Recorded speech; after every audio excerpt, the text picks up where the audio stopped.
शाळाही तुमच्यासारखी यासारखी या शाळेला आवर्जून भेटावे आणि तुमचं मार्गदर्शन आमच्या विद्यार्थ्यांना मिळावं.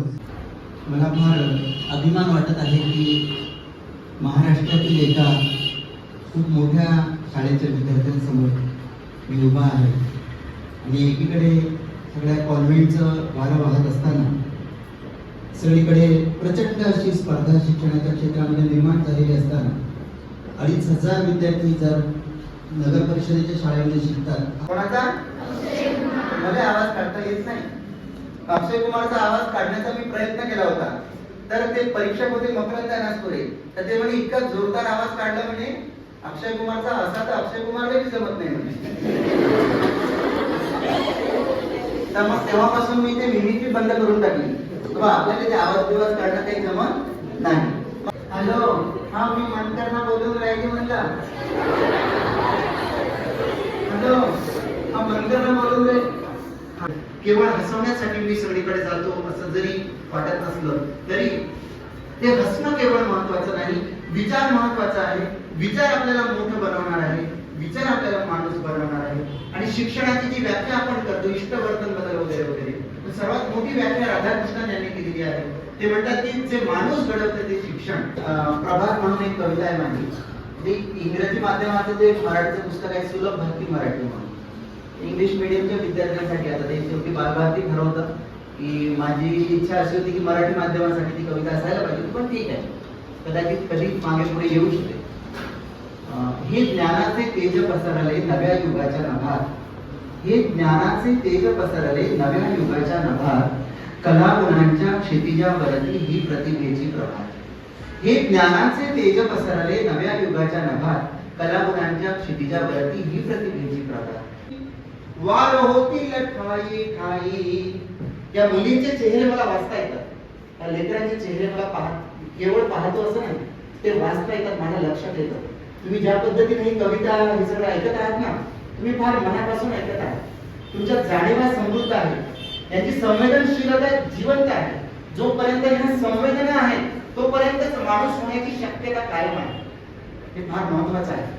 आणि म्हणूनच ही कविता आहे की घाव होतील पावलो पावली, वार होतील ठाई ठाई. आत्महत्या करणाऱ्या शेतकऱ्याला उद्देशून, आत्महत्येचा विचार ज्याच्या मनाला स्पर्शून गेलेला आहे अशा माणसाला उद्देशून आहे. परंतु तो प्रत्येक माणूस, प्रत्येक स्त्री जिच्या मनामध्ये निराशा घर करून आहे, त्या सगळ्यांसाठी ही कविता आहे. घाव होतील पावलो पावली, वार होतील ठाई ठाई, तरी खचून जायचं नाही, कधी मैदान सोडायचं नाही. नको लावूस फास गळ्याला, तुला जगवल काळी आई. हे जीवन एक लढाई, हे जीवन एक लढाई, कधी हिम्मत हारायची नाही.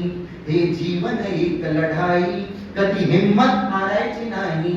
घाव होतील पावलो पावली, तुझ्या पोराचं बघ जरा मुखडा, त्याला म्हणतोस काळजाचा तुकडा. बघ पोरीचं हसरं रूप, तिला शिकायचं आहे खूप. तुझ्या घरात बिमार माय, बाप म्हातारा करील काय. किती राबून राबून थकली, तुझी बायको बघ कशी सुटली. गोठ्यातल्या मुख्या जनावराचाही, गोठ्यातल्या मुख्या जनावराचाही विचार करगड्या काही. हे जीवन एक लढाई, कधी हिम्मत हारायची नाही. घाव होतील पावलो पावली.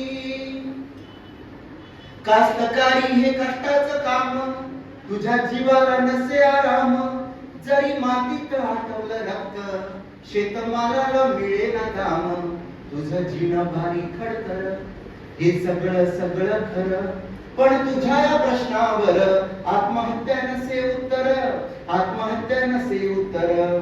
घाबरल्याने तुझ्या शागड्या पर्वत झाली राई. हे जीवन एक लढाई, कधी हिम्मत हारायची नाही. शाही लोकांची ही लोकशाही, त्यांच्या छातीत काळीज नाही. असं कसं हे स्वातंत्र्य आलं, तुझ्या जीवनाचं मातेर झालं. एकजुटीनं सत्तेची झगड, नाक दाबून तोडतीच उघड. हाता जवळ जीन तुझा केला, घाल चुलीत ह्या व्यवस्थेला, घाल चुलीत ह्या व्यवस्थेला.